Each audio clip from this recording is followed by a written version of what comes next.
ప్రభువునందు ప్రియ దేవుని బిడలారా, నేటి వాక్య ధ్యానం కొరకు ప్రార్థిద్దాం. ప్రార్థించే ముందు భారత మిషన్ పొలముల పరిచర్యలో పంజాబ్ రాష్ట్రంలో అమృత్సర్ పట్టణంలో శామ్యూల్ మసీహ్ అను దైవజనుడు పనిచేస్తున్నారు. పంజాబ్ రాష్ట్రంలో రాష్ట్ర స్థాయి మిషనరీగా శామ్యూల్ మసీహ్ గారు, వారి శ్రీమతి అమృత్సర్ గోల్డెన్ టెంపుల్ సమీపంలో వారు దైవ సేవలో ఉన్నారు. 30వ తారీఖున జనవరి 30వ తారీఖున ఒక ప్రత్యేకమైనటువంటి రిట్రీట్ సిక్కు మతస్థులలో నుండి ప్రభువును అంగీకరించిన స్త్రీలకు ప్రత్యేకంగా ఏర్పాటు చేయడం జరిగింది. దీని యొక్క ఇమేజెస్ మీ ముందు ఉంచటం జరుగుతుంది.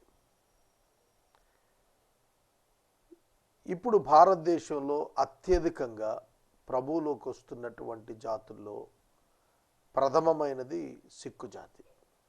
ఎక్కువ మంది ఆకర్షించబడుతున్నారు, ప్రభువులోనికి వస్తున్నారు. కనుక వారి రక్షణార్థం ప్రార్థించమని మనవి చేస్తున్నాను. శామ్యూల్ మసీహ్ గారు గుమ్టాలా అనే గ్రామంలో ఫెస్టివల్ ఆఫ్ జాయ్ అనేటువంటి ఒక ప్రత్యేక సదస్సు నిర్వహించారు. దీని యొక్క ఫోటో ఇమేజెస్ కూడా మీ ముందు ఉంచడం జరుగుతుంది. ఉత్తర భారతదేశంలో జమ్మూ కాశ్మీర్, పంజాబ్, ఉత్తరప్రదేశ్లో 3 మిషనరీలు ఇప్పటికే ఉన్నారు.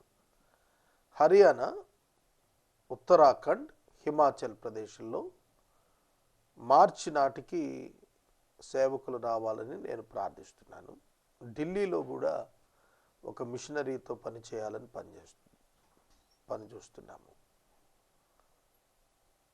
లెస్ దాన్ 0.30% అక్కడ క్రైస్తవులు ఉన్నారు. కోట్ల మంది ప్రజలుంటే వేలల్లో కూడా క్రైస్తవులు లేరు. వేలల్లో క్రైస్తవులు ఉంటే సువార్థికులు ఏ శాతంలో ఉంటారు? 100ల్లో కూడా ఉండరు. కనుక పని విస్తారంగా ఉంది. అందరూ పట్టణాల్లో లేదంటే క్రైస్తవ సమూహాలు ఉన్న చోటే పనికి వెళ్తున్నారు. సువార్త లేని చోటకు ఎవరు వెళ్ళటం లేదు.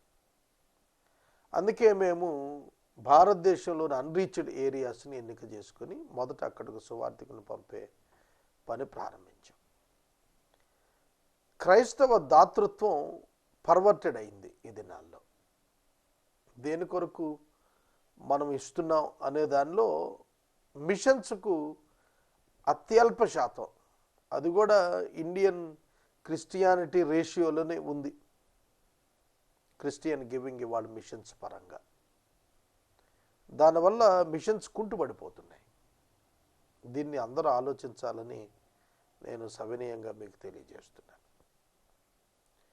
సువార్త అందని ప్రాంతాలు, సువార్త వినని మనుషులు ప్రధాన కేంద్రంగా సంఘం పనిచేయాల్సి ఉండగా ఇతర విషయాలకు ప్రాధాన్యతలు అధికమయ్యాయి. దీన్ని సరిచేసుకోవాలి. క్రిస్టియన్ చర్చ్, క్రైస్తవ సంఘం దీన్ని సరిచేసుకోవాలి. పంజాబ్లో జరుగుతున్న పరిచర్య కొరకు ప్రార్థించండి. ఎపిసోడ్ సహకారులు ఈ మాసంలో ఇవాళ 4వ తారీఖు ఒక్కరు కూడా రాలేదు. ఇది కంటిన్యూ అయితే ఇట్లానే మనం పరిష్కారం బ్యానర్ క్లోజ్ చేయాల్సి వస్తుంది. ఎందుకంటే నాకు అప్పు ఎంత పుడుతుంది? ఒక నెలకు 33,000 కట్టాలి. కాబట్టి ప్రభువు చేస్తేనే ఈ పరిచర్య కంటిన్యూ అవుద్ది అనేది నా నమ్మకం. ఆయన చేయకూడదని అనుకుంటే ప్యాకప్ అంతే. దానిలో మొహమాటం లేదు. దానివల్ల నేను ఎన్నడూ సిగ్గుపడను కూడా. కనుక ఇప్పుడు నేను మాట్లాడిన మాటలు భవిష్యత్తున సాక్ష్యం అవుతాయి. అందుకే ప్రభు ఇలాంటి కండిషన్స్ ఏర్పాటు చేస్తారు, అది నాకు తెలుసు. కనుక ఈ ప్రోగ్రాం కొనసాగింపు కొరకు బాధ్యతతో ప్రార్థించండి. వాక్య ధ్యానంలోనికి వెళదాం, ప్రార్థన చేసుకుందాం. అడుగుడి మీకు ఇవ్వబడును అన్న వాగ్దానం మనం అడుగుతున్న వాటిని పొందినట్లు విశ్వసించుటకు కృప చేయనుగాక. ప్రార్థన. మమ్మలను మిక్కిలుగా ప్రేమిస్తున్న మా ప్రియ ప్రభు, మీకు వందనాలు, స్తోత్రాలు. ప్రభువాని పిలుచుటకు యోగ్యత లేనివాను, కానీ మీ కుమారుడు యేసుక్రీస్తు యొక్క రక్తం మా పాపములకు వెలగా సమర్పించబడిన కారణాన నీ కృపాసింహాసనం దగ్గరకు నాయనా, తండ్రి, అబ్బా అని మూల్గుచూ రావటానికి సావకాశం ఏర్పరిచారు. మీరు సిలువలో ఏర్పరిచిన ఏకైక మార్గం ఈ లోకంలో అందరూ తెలుసుకోవటానికి సహాయం చేయండి. ప్రత్యేకంగా పంజాబ్లో పనిచేస్తున్న శామ్యూల్ మసీహ్ కొరకు ప్రార్థిస్తున్నాం. గుమ్టాలా గ్రామంలో, అమృత్సర్లో జరిగిన సదస్సులు బట్టి మీకు స్తోత్రాలు. వేల కొలది రూపాయలు వెచ్చించి వందలాది మందికి సువార్తీకరణ జరిగింది. ప్రతి అవసరం తీర్చమని ప్రార్థిస్తున్నాం. ప్రత్యేకంగా వాక్యము వింటున్న బిడ్డలను ఆశీర్వదించండి. ఆమోసు గ్రంథపు ధ్యానాలు మమ్మలను ప్రశ్నించేవారుగా, మాట్లాడేవారుగా తీర్చిదిద్దుటకు సహాయం చేయండి. మా పరిష్కారము కంటిన్యూ అవటానికి ఎపిసోడ్ సహకారాలను పంపండి. నజరేయుడైన యేసు దివ్య నామములో ప్రార్థిస్తున్నాము తండ్రి, ఆమేన్. ప్రభువునందు ప్రియ దేవుని బిడ్డలారా, దయచేసి మీ పరిశుద్ధ బైబిల్ గ్రంథాన్ని తెరవండి. ఆమోసు గ్రంథము 1వ అధ్యాయము 1వ వచనం నుండి వరుసగా వాక్యాన్ని గమనించండి. ఆమోసు గ్రంథము 1వ అధ్యాయము 1వ వచనము ప్రారంభం. యూదా రాజైన ఉజ్జియా దినములలోను, ఇశ్రాయేలు రాజైన యెహోయాషు కుమారుడైన యెరోబాము 2 దినములలోను, భూకంపము కలుగుటకు 2 సంవత్సరాల ముందుగాను, ఇశ్రాయేలీయులను గుర్చి తెకోవాలోని పశువుల కాపరులలో ఆమోసునకు కనబడిన దర్శన వివరము. కనబడిన అండర్లైన్ చేసుకోండి. ఇంగ్లీష్లో చదువుతాను. The words of Amos, who was among the shepherds of Tekoa, which he saw concerning Israel in the days of Uzziah king of Judah and in the days of Jeroboam the son of Joash king of Israel, 2 years before the earthquake. Earthquake గురించి జకరియా గ్రంథంలో వ్రాయబడింది. జకరియా, ఆమోసు, హోషేయ, యోనా, యెషయా, యిర్మియా వీరందరూ కాంటెంపరర్స్. ఎహెస్కేలు వీళ్ళందరూ కాంటెంపరర్స్. వీరందరూ సమకాలికుల దృక్పథంలో కనిపిస్తారు. యూదా రాజు ఉజ్జియా 51 సంవత్సరాలు పరిపాలన చేశాడు. దినవృత్తాంతాలు 2వ గ్రంథం 26వ అధ్యాయం 3వ వచనంలో రాజైన ఉజ్జియా 51 సంవత్సరాలు పరిపాలన చేశాడు. రాజుల 2వ గ్రంథం 14వ అధ్యాయం 23వ వచనంలో 2వ యెరోబాముగా పిలువబడిన యెహోయాషు కుమారుడు షోమరోలులో 41 సంవత్సరాలు పరిపాలన చేశాడు. ఈ ఇరువురి పరిపాలనలు మీరు చదవాలి, హిస్టరీ అర్థమవుతుంది. ఉజ్జియా కాలంలో చాలా ఆశీర్వాదకరమైనటువంటి పరిస్థితులు ఇశ్రాయేలు, యూదా దేశాల్లో ఉన్నాయి. ఉజ్జియా కుష్టి వ్యాధితో చనిపోయాడు. ఉజ్జియా దేవునికి లోబడినంత కాలము కూడా అభివృద్ధి చెందాడు, కానీ గర్వించాడు. తనకు కలిగిన అభివృద్ధిని బట్టి ఉజ్జియా గర్వించాడు గనుక అతడు పతనమయ్యాడు. యాజకులు మాత్రమే సమర్పించవలసినటువంటి అగ్ని అర్పణ బలిపీఠం మీద సమర్పించడానికి ఉజ్జియా సాహసించాడు. దేవుడు అతన్ని ఖండించాడు. కుష్టి వ్యాధి వచ్చింది. ఉజ్జియా యొక్క పరిపాలన ఒక ప్రక్కన యెరోబాము పరిపాలనలో, ఒక ప్రక్కన ఇజ్రాయేలీయులు షోమ్రోను కేంద్రంగా పరిపాలించబడుతున్న 10 గోత్రాలు, మరొక పక్కన యూదా రాజ్యం, దక్షిణ రాజ్యం, యూదా ప్రజలు ఉజ్జియా పరిపాలన కింద చివరి దినాల్లోనూ భయంకరమైన పాపంలో చిక్కుకున్నారు. అందుకే ఎర్త్క్వేక్ ద్వారా దేవుడు జవాబిచ్చాడు. భూకంపం ద్వారా చాలా బాగా నాశనం చేశాడు. ఎంతోమంది చనిపోయారు. ఆ సందర్భాల్లో ఆమోసు తెకోవా అనేటువంటి యూదా మన్య ప్రాంతంలో ఉండేవాడు. సికామోర్ ట్రీ ఫ్రూట్స్ అమ్ముకునేవాడు. తెలుగు బైబిల్ మేడి చెట్టు అని రాశారు, మేడి పళ్ళు అని రాశారు, కానీ ఇప్పుడు అనుకున్న మేడి పళ్ళు కాదవి. నిన్నటి వాక్యంలో ఆ పండ్ల యొక్క పిక్చర్ కూడా మీకు చూపించాం. మేడి పళ్ళు అమ్ముకునేవాడు. పట్టణంలోనికి వెళ్ళేవాడు, షోమ్రోనికి. అక్కడ పరిస్థితులు చూశాడు. హృదయంలో ఎంతో వేదన పడ్డాడు. ఒక విషయం ఇక్కడ చెప్పాలి మీకు. దేవుడు ఒక మనిషిని ఎందుకు ఏర్పరుచుకున్నాడో ఆ సంకల్పం నెరవేరటానికి ఆ వ్యక్తిని ఆ స్థలంలో, ఆ పరిస్థితుల మధ్య, ఆ వ్యక్తుల మధ్య అతని యొక్క క్యారెక్టర్ రియాక్ట్ అయ్యేటువంటి స్థితి మధ్య అతను ఉంచుతాడు. తెలుసునా? ఇది మీరు ప్రధానంగా తెలుసుకోవాలి. Purpose of God in your life. నేను భారతదేశంలో పుట్టాను. నేను భారతీయుడిని. నన్ను భారతదేశంలో పుట్టించాడు ప్రభు.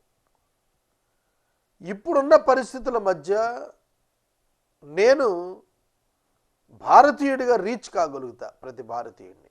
అదే ఆఫ్రికాలో, అమెరికాలో పుడితే ఐ కాంట్ రీచ్ ఇండియన్స్.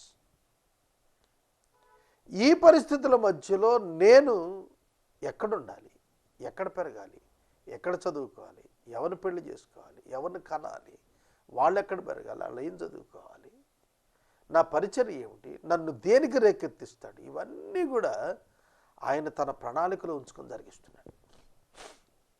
బైబిల్లో మనకు చాలా ఉదాహరణలు మనకు కనిపిస్తాయి. సంసోను, మోషే, దావీదు, వీళ్ళందరినీ చూసినప్పుడు God's mission according to the will of God, God will accomplish it.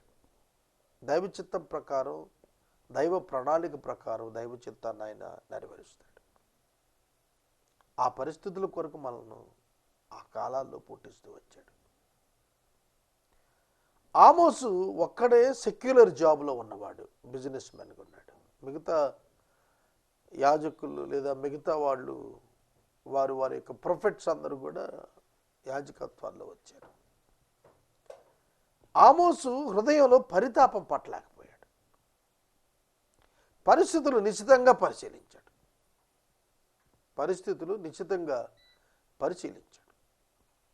వాటి మధ్య ఆ వ్యక్తి పనిచేస్తున్నాడు.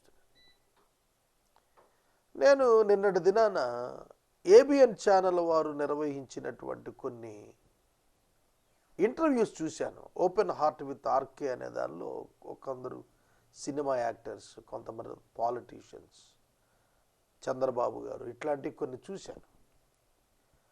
బిబ్లికల్గా నాకున్నటువంటి అవగాహనతో వాటిని విశ్లేషించాను. ఈ వ్యక్తి ఈ పీరియడ్లో, ఈ పొలిటికల్ సినారియోలో ఎందుకు ఇతను రావాల్సి వచ్చింది, ఎట్లా వచ్చాడు, ఎందుకు వచ్చాడు, అతని వల్ల ఏం జరుగుతుంది, what about the Christianity in the terms of in the times of the so and so politicians, ఇవన్నీ అర్థం చేసుకుంటూ ఉన్నాను. నేను గ్రహించింది ఒక్కటే, ఆయన చిత్తము భూమి మీద నెరవేరటానికి ఆయన డిఫరెంట్ పీపుల్, డిఫరెంట్ సిచ్యుయేషన్స్ కలిగిస్తూ ఉంటాడు. కనుక ఈ పర్టికులర్ సీజన్లో as a Christian, why you have born, ఎందుకు నువ్వు పుట్టావు, ఎందుకు పెరిగావు, ఎందుకు ఈ సంఘానికి వెళ్తున్నావు? ఈ పరిస్థితుల మధ్య ఎందుకున్నావు? ఇక్కడే ఎందుకు ఉద్యోగం చేస్తున్నావు? ఈ వ్యక్తిని ఎందుకు వివాహం ఆడావు? ఈ భాష కలిగి ఎందుకు జీవిస్తున్నావు? ఇవన్నీ ఆలోచిస్తే మనకు అర్థమవుతుంది దైవ ప్రణాళిక. ఆమోసు ద్వారా దేవుడు ఒక ప్రకటన ఇవ్వటానికి అతన్ని దర్శించాడు. వండర్ఫుల్ థింగ్ ఏంటంటే గాడ్స్ విజన్ టు ఆమోస్. ఆమోసునకు దేవుడిచ్చిన దర్శనం, అందులో రాజ్యాలన్నిటి 8 రాజ్యాలను గురించి రాశాడు. ఇవాళ మన ఊరు తెలియదు, మన జిల్లా, మన రాష్ట్రం ఇవే మనకు సరిగ్గా తెలియదు. మన దేశం ఏం తెలుస్తుంది? జమ్మూ కాశ్మీర్ నుండి కన్యాకుమారి వరకు కింది భాగం, సౌత్లో ఉన్న క్రింది భాగం వరకు భారతదేశం ఉంది. దీనిలో ఎటువంటి ప్రజలు ఉంటున్నారు, ఎటువంటి వారు జీవిస్తున్నారు, వారి కల్చర్ ఏమిటి, వారి హ్యాబిట్స్ ఏమిటి, వారి రిలీజియన్స్ ఏమిటి, వారి లాంగ్వేజెస్ ఏమిటి, ఇవి ఎప్పుడైనా ఆలోచించామా మనం? సువార్త అందాలి, కరపత్రికలు వేసుకుని అక్కడెక్కడ తిరుగుతున్నాం. ఎంతమంది అన్రీచ్డ్ పీపుల్ ఉన్నారు. కనుక you must know the purpose of your life as Amos understands the purpose of his life. అందుకే మౌనంగా ఉండలేకపోయాడు. ఒక ప్రశ్నించే ప్రవక్తగా తయారయ్యాడు. దేవుని పక్షంగా జవాబును ప్రజల ఎదుట ఉంచగలిగే స్థాయిలో అతడు తన అభివృద్ధి చేసుకున్నాడు. అతడు ప్రకటించింది ఏమిటి అనగా, యెహోవా సియోనులో నుండి గర్జిస్తున్నాడు. మొదటి అధ్యాయంలో 35, 36 ప్రిడిక్షన్స్ ఉన్నాయి. ఇలా జరుగుతాయి, గర్జిస్తున్నాడు ప్రజెంట్ టెన్స్లో చెప్పినా అది ప్రవచనం. ఇది ఇంకా జరగల.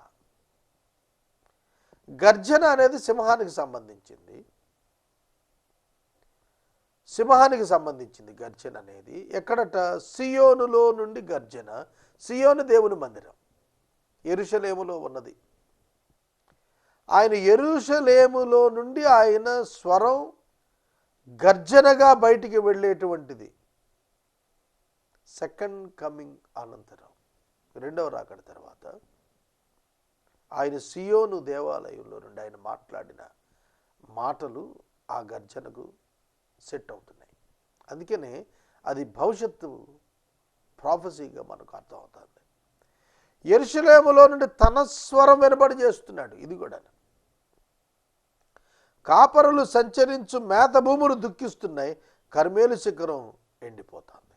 కర్మేలు శిఖరం సస్యశ్యామలం, నిత్యం. అది ఇశ్రాయేలు యొక్క, యూదావారి యొక్క ప్రభావాలను సూచిస్తున్నటువంటి పర్వతం. కర్మేలు పర్వతానికి ఏలియా భక్తునికి చాలా దగ్గర కనెక్షన్ ఉంటుంది. కనుక కర్మేలు పర్వతం మీదే కదా ఏలియా దేవుడిని ప్రూవ్ చేశాడు. కనుక కర్మేలు పర్వతం ఎండిపోవటం ఏంటి? దీన్ని స్పిరిచువల్ సెన్స్లో చూస్తున్నప్పుడు బ్యారన్నెస్ ఇన్ ఇజ్రాయెల్, ఇశ్రాయేలులో ఫలము లేని స్థితి, బ్యారన్నెస్ అంటారు. అంటే గొడ్రాలతనం, ఫలము లేని స్థితి, డ్రైనెస్, డెజర్ట్ కండిషన్స్, ఎడారి పరిస్థితులు, ఎండిపోతున్న పరిస్థితులు. ఆమోసు చూస్తున్నప్పుడు దేవుని యొక్క గర్జన యోధాగోత్రపు కొదమ సింహంగా ఆయనను వర్ణించబడింది. వాక్యంలో యేసును యోధాగోత్రంలో కొదమ సింహంగా వర్ణించాడు. కనుక కొదమ సింహమైన క్రీస్తు ఎక్కడ కొదమ సింహం గర్జన? ఆయన మొదటి రాకడలో గొర్రెపిల్లగా వచ్చాడు. ఆయన జన్మదినం క్రిస్మస్గా జరుపుతాం కదా, ఆయన గొర్రెపిల్లగా వచ్చాడు. ఆయన సాధువుగా పెరిగాడు. ఆయన ఎక్కడ గర్జించలేదు. ఎండిన రెల్లు విరవడం, నకనకలాడుచున్న మండుచున్నటువంటి జనుము ఆర్పుడు ఆయన. అది ఆయన గురించి ఫస్ట్ కమింగ్, ఆయన మొదటి రాకడ గురించి చెప్పిన మర్మం ఏంటి? ఆయన సొగసైన స్వరూపమైన లేనివాడుగా అయ్యాడు. ఆయన మొదటి రాకడలో యోహాను చెప్పాడు తన శిష్యులతో, లోక పాపములను మోసుకొని పోవు దేవుని గొర్రెపిల్ల. దేవుని గొర్రెపిల్ల గర్జించదే. అదే దేవుని గొర్రెపిల్ల యూదా గోత్రంలో కొదమ సింహంగా ఆయన గర్జించబోతున్నాడు. ఇది రెండవ రాకడకు సంబంధించినటువంటి మాట. ప్రభువారి యొక్క రెండవ రాకడలో ఆయన వచ్చినప్పుడు తీర్పు తీర్చడానికి రాబోతున్నారు. మొదటి రాకడలో రక్షణ ఇవ్వటానికి వచ్చారు. రెండవ రాకడలో తీర్పు తీర్చడానికి రాబోతున్నారు. చీల్చివేయటానికి రాబోతున్నాడు, ఖండించడానికి రాబోతున్నాడు, తీర్పులు అమలు చేయడానికి రాబోతున్నాడు, న్యాయాధిపతిగా రాబోతున్నాడు.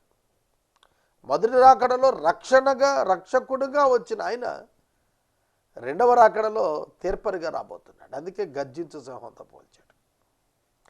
యెరూషలేములో నుండి తన స్వరం చేయబోతున్నాడు. ఇక్కడ ప్రజెంట్ కంటిన్యూస్ టెన్స్లో చెప్పాడు, వినిపిస్తున్నాడు అని. ఇది భవిష్యత్ ప్రవచనమే. కాపరులు సంచరించు మేత భూములు దుఃఖిస్తున్నాయి అన్నాడు. కాపరులు సంచరించేటువంటి మేత భూములు దుఃఖిస్తున్నాయంటే మేత లేదు, డ్రాట్, కరువు, డ్రైనెస్, కరువు. ఎంత విచారకరం. దేవుడు ఏర్పరుచుకున్న స్థలాల్లో కరువు ఏమిటి? పాపము కారణము. పాపము కారణమున దేవుడు దేశాన్ని కరువుతో మొత్తుతున్నాడు. ఇది ఆమోసు చెప్పేశాడు. ఇశ్రాయేలు ప్రజలకు కరువులను గుర్చిన సమాచారం చరిత్రలో ఉంది. 13 కరువులు వచ్చాయి ఇశ్రాయేలు చరిత్రలో. ప్రధానంగా మేజర్ డ్రాట్స్ 13 వచ్చాయి. ఊళ్ళు వదిలి, దేశాలు వదిలి వెళ్ళిపోవాల్సిన పరిస్థితి వచ్చింది ఆ కరువు సందర్భాల్లో. దేవుని పిల్లలు కరువుతో గడగడలాడేటువంటి పరిస్థితిని వాళ్ళు పొందబోతున్నారని క్రీస్తు పూర్వం 765లో ప్రవచనం చెప్పాడు ఆమోసు. ఆమోసు యొక్క ప్రవచనం 7:22 వచ్చేప్పటికే నెరవేరిపోయింది 40 ఏళ్లలోనే. ఇంకో 40 సంవత్సరాల్లో అష్షూరునకు చెరకు తీసుకుని పోబడతారు వీళ్ళు అనగానే ముందస్తుగానే ఆధ్యాత్మిక చెరే కాదు, భౌతిక చెర, ఆధ్యాత్మిక ఆకలి కాదు, భౌతిక ఆకలి ప్రస్తావనకు తీసుకొచ్చాడు. ఆ తరం మారు మనసు పొంది ఉండాలి, కానీ పొందలేదు. ఈ సమయంలో వాక్యం సోదరుడా, సోదరి, ప్రతివాడు మారు మనసు పొందాలి. మారు మనసు పొందాలి. మారు మనసు పొందకపోతే తీర్పులోనికి వస్తారు. 3వ వచనం నుండి 5వ వచనం వరకు సిరియన్స్ దమస్కు గురించి మాట్లాడుతున్నాడు. రాజుల 2వ గ్రంథం 8వ అధ్యాయం 7 నుండి 15 మధ్య బెన్హదదు రోగి అయి ఉన్నాడు. బెన్హదదు రోగి అయి ఉన్నాడు.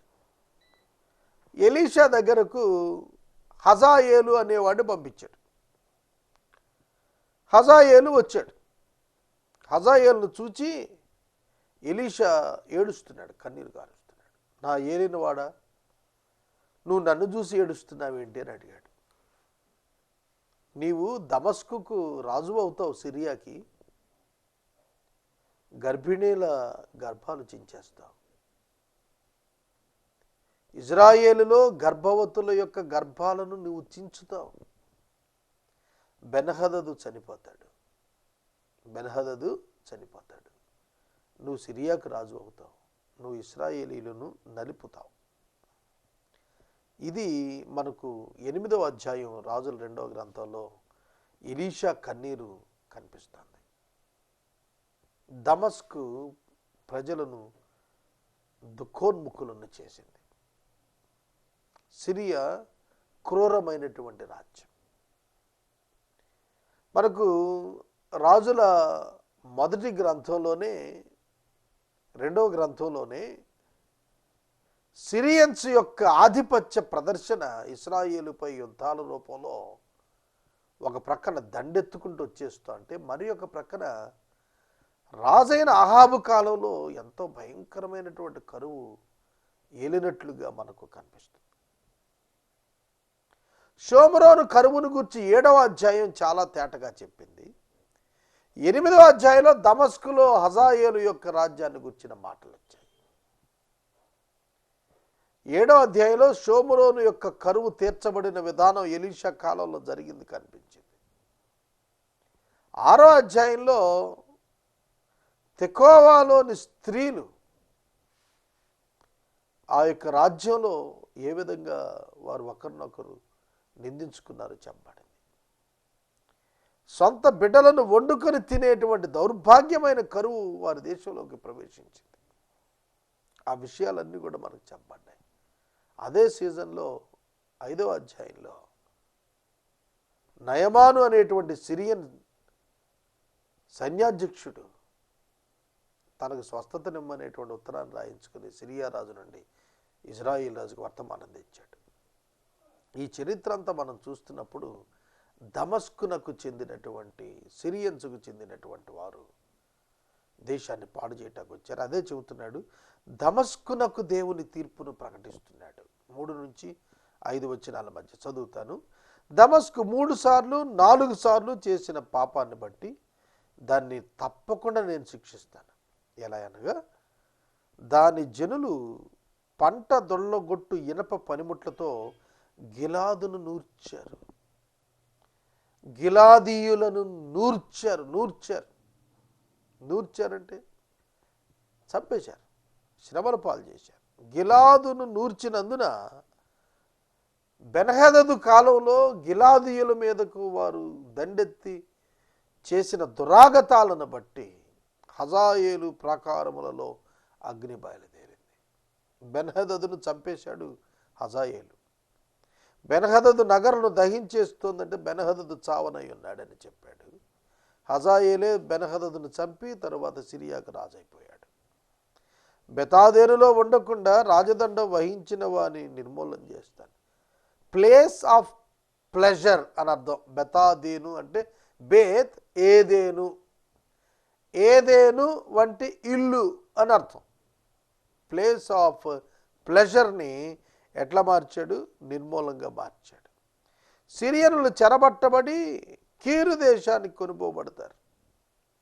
విచిత్రం ఏంటంటే బైబిల్లో ఒక్క ఇశ్రాయేలు యూదావారే కాదండి, అన్యజనులు కూడా వారి వారి పాపాలను బట్టి వారు ఇతర ప్రాంతాలకు వారి స్వస్థలాలు వదిలిపెట్టుకుని చెరకుపోయినటువంటి సందర్భాలు బైబిల్లో చెప్పబడ్డాయి. ఆధ్యాత్మికంగా అన్వయిస్తే మనం కూడా పాపం చేస్తే చెరలోకి వెళ్ళిపోతాం, పాపపు చెరలోనికి వెళ్తాం. We can't escape. ఈ విషయాన్ని గుర్తుపెట్టుకోండి. 5 వచనాలు ఇవాళ మనం ధ్యానించాం. రేపటి దినం నుండి మిగిలిన 7 రాజ్యాలు వాటి యొక్క పాపాలకు దేవుడు ప్రకటించిన తీర్పులు మనం చూద్దాం. పంజాబ్ రాష్ట్రం కొరకు ప్రార్థించమని మనవి చేస్తున్నాను. ఎపిసోడ్ సహకారులు కావాలి, దయచేసి ప్రార్థించండి, ముందుకు రండి. ప్రార్థన. మమ్ములను మిక్కిలిగా ప్రేమిస్తున్న మా ప్రియ తండ్రి, మీకు వందనాలు. వాక్యము విన్న బిడ్డలను ఆశీర్వదించండి ప్రభు. ఆమోసు కాలంలోని పరిస్థితులు ఇవాళ మేము చూస్తున్నాము. మేము కూడా ప్రజలను హెచ్చరిక చేసి వారిలో మార్పు కొరకు కృషి చేసే సహాయం చేయము. మా ప్రేక్షకులను ఆశీర్వదించుము. ఎపిసోడ్ సహకారులను పంపించుము. యేసు నామమున అర్థిస్తున్నాము తండ్రి, ఆమేన్. తండ్రి అయిన దేవుని ప్రేమ, కుమారుడిని యేసయ్య కృప, పరిశుద్ధాత్మని యొక్క అన్యోన్య సహవాసం సదా మనకు తోడైనను గాక. ఆమేన్.